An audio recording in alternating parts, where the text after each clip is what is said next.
스포츠를 많이 좋아합니다. 이번에 올림픽 한다고 하면은 모든 종목을 열심히 보는데 어떻게 하다가 부상이 생겼는지 이런 것들이 해부 실습을 하면서 본격이기 때문에 더 마음이 아프고, 조코비치라든지 유명한 선수들도 때문에 많이 고생을 했습니다. 테니스 공도 뭐 한 200km 이렇게 날아오는 걸 이렇게 반대로 치다 보니까 여기 염증이 생기기도 해요. 그래서 청소기 민다거나 설거지를 하면서 손을 움직이기도 하잖아요. 이럴 때도 팔을 굽혔다 폈다를 많이 합니다. 그래서 사실상 꼭 테니스를 친다거나 골프를 치지 않아도 많이 생깁니다.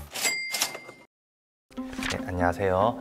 저는 계명대학교 의과대학 해부학 교실의 이재호라고 합니다. 반갑습니다.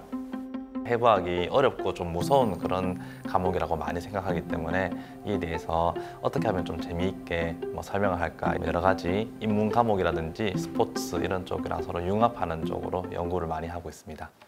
올림픽에 간 해부학자라는 책을 쓰셨잖아요. 책 소개 간단하게 부탁드릴게요. 네, 제가 바로 이 책인데요. 갑자기 올림픽이랑 해부학이 무슨 상관이 있을까 상당히 궁금해하시는 분들이 많은데, 저도 스포츠를 많이 좋아합니다. 이번에 올림픽 한다고 하면은 모든 종목을 열심히 보는데, 선수들의 그런 멋진 몸을 보면서 저 선수는 저걸 잘하기 위해서 이런 걸 많이 연습하고 어떤 근육을 많이 키웠고, 이런 것들이 생각해보니까 제가 알고 있는 거였는데 어떻게 하면 이거를 잘 연결해서 재미있게 쓸 수 있을까, 그리고 그 속에서 또 의학적인 부분도 알게 되면은 저희가 건강을 챙기기에도 좋을 것 같아서 같이 이것을 융합해서 쓰게 되었습니다. 우리나라의 효자 종목인 양궁의 경우 이렇게 팔씨를 당길 때 보면은 뒤로 끝까지 당기지 않고 입에 딱 걸치는 걸 볼 수 있어요. 팔을 쏘고 나면 입에 이렇게 그 선이 이렇게 저어져 있는 걸 볼 수 있거든요.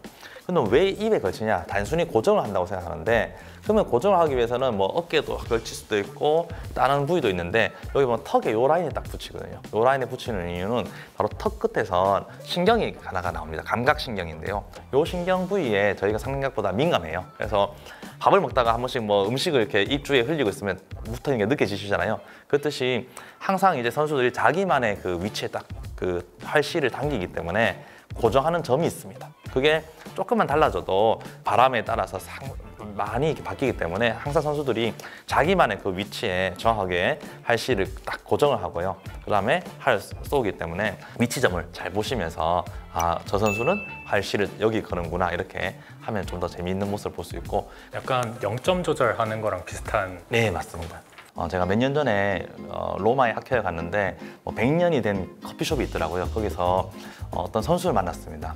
그 선수는 바로 그 우리나라 양궁 2관왕 장혜진 선수인데요. 멀리 로마에서 보고는 설마 아닐까 싶어서 반신반의했습니다. 왜냐면 생각보다 덩치가 안 크더라고요. 저희 생각에 양궁을 한다고 하면은 이 활씨를 당기기 위해서 강한 어깨라든지 팔뚝이 굵다거나 그럴 줄 알았는데 아닌 거예요. 그래서 아닐 거라고 생각했는데 휴대폰을 이렇게 사진 찍는다고 하는데 활씨가 이렇게 나오는 거예요. 그래서 분명 이 선수는 장혜진 선수가 맞을 거다라는 생각에 말을 좀 걸었습니다. 그랬더니 맞더라고요. 그래서 그러고 나서 가만히 생각해보니까 활씨를 당길 때 어깨나 팔을 쓴다기보다는 등 근육을 쓰는 거예요. 그래서 옷에 감춰있지만은 뭔가 멋진 그 등 근육이 있는 것으로 생각되었고, 레슬링 같은 경우에는 약간 비트는 힘이나 이렇게 들어올리는 힘이 중요하잖아요. 레슬링이라는 용어 자체가 저희 몸하고 연관이 있습니다. 바로 손목 관절이라는 뜻인데요. 레슬링은 이제 상대방을 엎치고 뒤치고 이렇게 몸을 젓는 거잖아요. 이러한 관절이 바로 손목의 요 관절입니다. 이렇게 움직이는 거거든요. 그래서 이거를 손목 관절 리스트 조인트라고 하는데, 요 관절과 똑같은 용어가 바로 레슬링이 되겠습니다.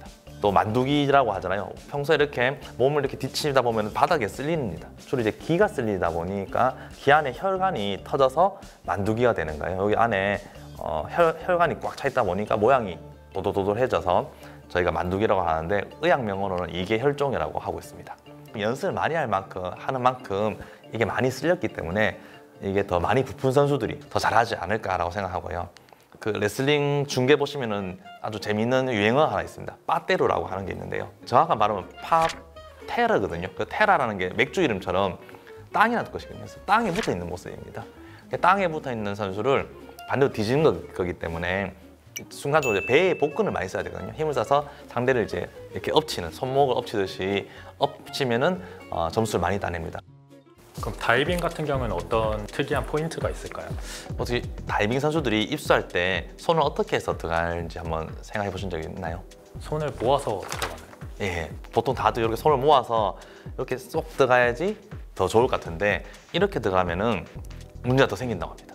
왜 그러냐면은 결국 손을 들어갈 때는 좋지만은 머리랑 어깨 들어갈 때 물보라가 많이 나는 거예요. 그렇게 되면은 아름답게 들어가는 모습이 안 보이기 때문에 점수에서 마이너스가 됩니다. 그렇기 때문에 최대한 물보라를 적게 일으키기 위해서 손을 오히려 이렇게 펴니다.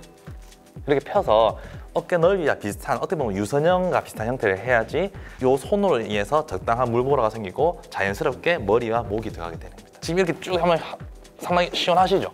이 관절도 펴지고 평소에 안 펴던 거기 때문에 그만큼 잘못 펴면은 물에 들어갈 때 압력에 의해서 꺾이지 않을까 좀 걱정이 되기도 하잖아요. 그래서 이렇게 펼 때 적절하게 완충되게 펴는 연습을 해야 되고, 그다음에 손바닥을 이렇게 쭉 펴야 되기 때문에 손가락 관절도 유연하게 이렇게 펴줘야지 순간적으로 물과 부딪히는 압력이 들어올 때도 물보라가 적게 나면서도 몸이 아름답게 들어갈 수 있는 것 같습니다. 경기 종목을 볼 때 부상이 더 걱정되는 종목이 있으신가요? 그 부상에 대한 그런 부위, 어떻게 하다가 부상이 생겼는지 이런 것들이 조금 더 제가 이제 해부 실습을 하면서 본 적이 있기 때문에 더 마음이 아픕니다. 어떻게 이 강한 구조가 찢어질 정도로 힘을 많이 줬을까? 뭐 예를 들면 햄스트링 부상이라든지 아킬레스건 이런 거 실제 보면 엄청 굵은 근육이고 힘줄이 강하거든요. 근데 이게 손상이 되었다는 거는 그만큼 이 선수가 순간적으로 강한 압박을 받았다거나 뭐 문제가 생겼다거나 이런 걸 느낄 수 있기 때문에 그 뭐 고통까지도 조금 더 이해할 수 있는 것 같습니다. 제가 제일 부러운 종목 중에 하나가 펜싱인데요. 이렇게 우아하게 칼 이렇게 들고 있는 모습이 멋있더라고요. 근데 유심히 보니까 한쪽으로만 계속 운동을 합니다. 그래서 저희가 흔히 런지라는 자세죠. 엄청 힘든 자세를 가지고 한쪽 방향으로 이렇게 움직이는데, 아마 경기를 보시면은 펜싱은 0.1초 만에 끝이 나거든요. 런지 자세를 계속 하고 있기 때문에 한쪽 다리에만 햄스트링이라든지 뭐 이런 근육을 계속 쓰고 있는데, 그 짧은 순간 또 최대의 근육의 힘을 딱 근력을 발휘하다 보니까 순간적으로 근육이 찢어진다거라든지 뭐 우리 흔히 뭐 경련, 쥐어난다고 하는 경련이 일어난다거나 그럴 수 있고, 한쪽만 하는 운동이 문제점이 있습니다. 계속 다리를 이렇게 한쪽만 굽히고 있기 때문에 골반이 불균형이 될 수 있거든요. 그러다 보니까 허리 디스크가 생긴다거나 뭐 척추 질환이 생긴다거나 그런 경우가 의심되는데, 아마 그 선수들이 한쪽을만 그렇게 하기 때문에 경기가 끝난 후에 반대쪽을 또 똑같이 많이 쓰고 스트레칭도 많이 하고 뭐 그렇다고 들었습니다. 테니스나 골프 같은 경우에 어떤 부상이 위험이 있나요? 테니스와 골프는 질병명 자체에 테니스 엘보, 골프 엘보라고 할 만큼 이미 상당히 유명한 병명인데요. 이게 이제 팔꿈치가 되겠습니다. 뭐 평소에 이제 골프 치는 모습을 생각해 보신다면은 이렇게 회전을 또 하면서 팔을 딱 힘듭니다. 힘들 때 팔을 이렇게 세게 굽혀야 되거든요. 그러면 팔꿈치를 이렇게 딱 굽히게 되는데, 생각보다 팔꿈치 안쪽에 여기 볼록 튀어나온 부위, 여기서 근육들이 많이 나와요. 여러 가지 팔을 굽히는 근육들이 많이 나오는데, 동일한 그런 굽히는 동작을 많이 하다 보니까 이쪽 부위에 염증이 생기게 되는 거예요. 그래서 굽히는 쪽을 많이 쓰는 게 골프 엘보고, 타이거 우즈라든지 뭐 우리나라의 신지혜 선수 이런 선수들도 골프 엘보 때문에 고생을 많이 했다고 합니다. 반면에 이제 테니스 엘보 같은 경우는 이제 굽히는 쪽도 많이 있지만은 반대로 이제 펴는 백핸드라고 하죠. 펴는 동작인데, 펴는 동작은 반대로 팔꿈치의 뒤쪽에 요 가쪽 부위에서 힘을 주는 근육들이 나옵니다. 강한 공을 이렇게 힘을 줘서 치면은 저항도 생기는데, 테니스 공도 뭐 한 200km 이렇게 날아오는 거 이렇게 반대로 치다 보니까 안 쓰는 근육이죠. 평소에는 잘 안 쓰는데 이렇게 치다 보니까 여기 염증이 생기기도 합니다. 그래서 뭐 조코비치라든지 유명한 선수들도 테니스 엘보 때문에 많이 고생을 했습니다. 그래서 사실상 근데 이 두 개의 질환은 꼭 테니스를 친다거나 골프를 치지 않아도 많이 생깁니다. 우리가 뭐 가정에서 청소기를 민다거나 설거지를 하면서 손을 움직이기도 하잖아요. 여러 가지 일을 하면서 이럴 때도 팔을 굽혔다 폈다를 많이 합니다. 골프를 안 치는데도 이게 왜 생길까 고민하시는 분들이 많은데, 원리가 비슷한 거기 때문에 질병명을 듣고 너무 걱정하지 마시고 꼭 이제 휴식을 하고 해야 되는 질병이 되겠습니다. 기계체조 같은 경우에는 높은 난이도의 기술을 보여주기 위해서 높은 데서 착지를 하는 게 중요합니다. 그럼 착지를 잘하기 위해서는 발바닥의 그런 모습을 이해하는 게 중요한데요. 평발이면은 위험하겠죠. 이 모든 힘을 100% 이렇게 받게 됩니다. 그래서 새들이 전신줄에 이렇게 앉아 있듯이 특정 부위만 이렇게 바닥에 딱 대이게 됩니다. 그리고 발에 또 이 여러 가지 뼈가 이렇게 나눠져 있기 때문에 스프링처럼 완충을 해주는 역할을 합니다. 반면에 이 많은 인대들이 있기 때문에 또 약할 수가 있어요. 그래서 우리가 흔히 발을 접질 때 안쪽으로 이렇게 접지르게 되잖아요. 그 안쪽으로 발을 딱 이렇게 바닥을 딱 착지를 못하고 옆으로 접지르게 되면은 이쪽 부위에는 인대가 늘어납니다. 순간적으로 늘어나고 염증도 생기고 이러면서 한 보통 2, 3주 이렇게 좀 쉬다 보면 낫죠. 근데 자주 그러다 보면 습관적으로 이렇게 발목이 꺾이게 되는 경우가 많습니다. 특히 이제 간혹 잘못되게 해서 뭐 반대 방향으로 꺾인다거나 이쪽으로 심하게 꺾일 경우에는 인대가 완전 끊어진다거나 또는 골절까지도 생길 수 있기 때문에 조심해야 됩니다. 이 주변이 상당히 이렇게 부드럽기 때문에 주변의 근육도 강화하고 연습을 통해서 안정하게 하도록 연습을 하고 있다고 합니다. 기계체조나 그런 거 보면 계속 돌잖아요. 안 어지럽나? 라는 생각이 들거든요. 뭔가 기술이 있는 건가요? 아니면 참는 건가요? 사실 그 기계체조보다 동계올림픽 보시면은 이 레일을 돌지 않습니까? 그러면 똑같은 방향으로 돌거든요. 저희 해박 어떤 교수님께서 스케이트 선수들을 이렇게 모아서 양쪽 뇌를 비교해 보니까 이 도는 방향이 한쪽으로 돌다 보니 양쪽 뇌가 다르다고 하더라고요.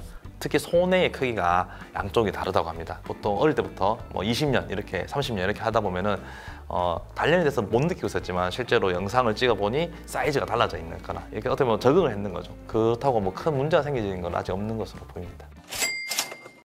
종목에 따라서 운동선수 체형이 좀 차이가 많이 나는 편인가요? 많이 나는 종목도 있고 아닌 종목도 있는데요. 역도 선수들은 사실 힘이 크면 잘한다고 생각하잖아요. 근데 이제 기술도 상당히 중요합니다. 그리고 그 기술 속에는 그 나라마다 살짝 다른 그런 체형 특징을 이용하기도 하는데요. 역도에는 인상과 용상이라는 두 가지가 있는데요.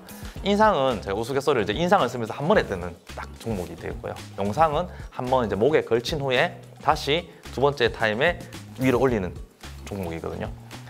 다리를 어떻게 놓느냐에 따라서 순간적으로 힘을 많이 쓰는 것도 다릅니다. 인상 같은 경우는 한 번에 힘을 많이 써야 되기 때문에 몸통의 옆쪽, 가쪽의 근육이라든지 힘이 더 많이 들어가게 됩니다. 살짝 다리를 벌리는 게 더 좋고요. 그렇기 때문에 이 종목은 중국 선수들이 더 잘하는 편이고요. 반면에 우리나라 선수들은 다리를 11자로 놓는 편입니다. 11자로 놓고 몸이 옆쪽에보다는 앞뒤로 근육이 더 발달되어 있는 편이거든요. 그렇기 때문에 힘을 나누어 쓰는 게 더 유리합니다. 그래서 아시아권에서 인상은 주로 중국이, 용상에서는 우리나라 선수들이 더 좀 메달을 많이 가져가는 경향이 있습니다. 인종별로 좀 근육, 근질의 차이나 이런 게 좀 많이 큰 편인가요? 네, 그거는 차이가 많이 있습니다. 흔히 이제 흑인 선수들이 근육이 훨씬 더 발달됐다고 합니다. 네, 발달됐는데 너무 크다 보니까 정교한 컴팩트한 동작을 못 하거든요. 우리나라 사람들이 다른 나라보다 이제 이런 피지컬적인 건 약하지만은 핸드볼에서는 이런 이제 공간 창의 능력, 특히 이제 공중볼까지도 잘 하기 때문에 좀 불리한 상황에서도 좋은 핸드볼 성적을 내는 것으로 알고 있습니다. 이 핸드볼에서 그런 창의적인 플레이는 이제 전두엽, 우리 이마엽이라고 하는데요. 앞쪽에 이 네 부분이 중요합니다. 그래서 그 서양 선수들은 뭐 어깨도 넓고 몸집이 크니까 육체적으로 이제 싸우기 좋은 거예요, 훨씬 더. 근데 이제 우리나라 선수들은 이러한 틈 속에서 키도 작고 덩치가 작은데도 독특한 기술, 다른 나라에서 못하는 기술을 잘 써서 득점을 많이 하고 하거든요. 혹시나 그런 어떤 거 하는지 기억이 나시나요? 약간 농구의 엘리웁 같은 그런 플레이거든요. 그걸 이제 대답해 주시. 네.